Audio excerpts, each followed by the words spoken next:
Hi friends, welcome back to my channel Divya homely works. నేను last వీడియోలో చూపించాను కదా, తిరుపతి నుంచి పూరికి ఎలా వెళ్ళాము జర్నీ అంతా కూడా. ఇప్పుడైతే మేము గుడి దగ్గర ఉన్నామన్నమాట. నెక్స్ట్ మంత్ ఇక్కడ ఉత్సవాలు జరుగుతున్నాయంట, దానికోసం ఇక్కడ వర్క్ జరుగుతుంది.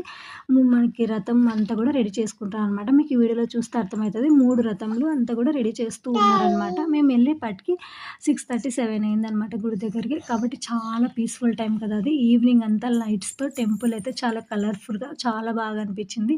అక్కడంతా కూడా ఇక్కడ మీకు వీడియో చూస్తే అర్థమవుతుంది ఎంతమంది ఉన్నారనేది. జనాలైతే ఫుల్గా ఉన్నారు. అక్కడ అప్పుడు సంక్రాంతి టైం అంట, కాబట్టి వాళ్ళు మంచిగా దర్శనం చేసుకోవడానికి వాళ్ళు కూడా వచ్చారనమాట.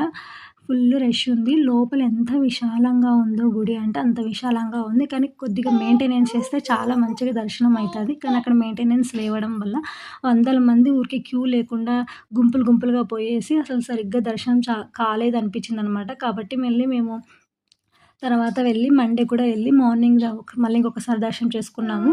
బాలరాముడు, మళ్ళీ వచ్చేసి శ్రీకృష్ణుడు, సుభద్రాదేవి. కాబట్టి మంచిగా దర్శనం జరిగింది అక్కడైతే. కానీ గుంపులుగా ఉన్నారనమాట. తర్వాత మరుసటి రోజు మేమైతే చుట్టుపక్కల ఏదైనా ప్లేసెస్ చూద్దామని చెప్పేసి ఒక బస్ మాట్లాడుకున్నాం అనమాట. ఆ బస్సులో మేము కూడా వెళ్ళాము.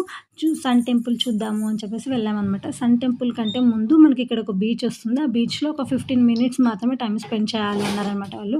కాబట్టి ఇక్కడ మేమంతా జస్ట్ ఊరికి అలా చూసేసి తర్వాత మళ్ళీ సన్ టెంపుల్ అయితే చూడడానికి వెళ్ళామన్నమాట. అక్కడైతే చాలా మంచిగా అనిపించింది. ఇక్కడ అంతా కూడా సన్ టెంపుల్ అంటే లోపల మనకి దేవుడు ఏమి ఉండడు అనమాట. ఉత్త గోపురం అంతా కూడా చాలా మంచిగా అనిపించింది అనమాట. ఎప్పటి కాలంతో కదా ఇది, కాబట్టి డిజైన్స్ అయితే ఎంత బాగున్నాయో మీకు క్లియర్గా చూస్తే అర్థమవుతుంది. నేను ముందు వీడియోలో కూడా అంత క్లియర్గా చూపించాను. ఇప్పుడు మీకు ఒకటి చూపిస్తా చూడండి. ఎలిఫెంట్ ఎంత బాగుందో కదా.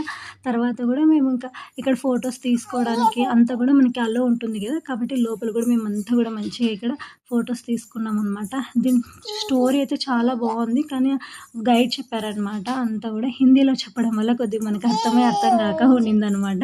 కాబట్టి అంత క్లియర్గా అయితే అర్థం కాలేదు. కాబట్టి కొన్ని ఫొటోస్ అయితే ఇక్కడ తీసేసుకున్నాము. తర్వాత మేమైతే అంతా చూడడానికని వెళ్ళామన్నమాట. ఇక్కడంతా కూడా చాలా బాగా అనిపించింది. డిజైన్స్ అంతా కూడా ఇతనే అనమాట గైడ్, మొత్తం ఎక్స్ప్లెయిన్ చేస్తూ ఉన్నాడు. చాలా మంచిగా అనిపించింది ఈ స్టోరీ అంతా కూడా. ఎప్పటి కాలంతో కదా, కాబట్టి చాలా మంచిగా అనిపించింది అనమాట. ఈ డిజైన్స్ అంతా డీటెయిలింగ్గా డైరెక్ట్గా చూడడం అయితే చాలా మంచిగా అనిపించింది. ఇప్పట్లో మనం అలాంటి మంచి డిజైన్స్ దొరకాలంటే కూడా దొరకవు అనమాట. అంత డీటెయిలింగ్గా కింద నుంచి పైన వరకు అంత మంచి చక్కగా డిజైన్స్ ఉన్నాయి.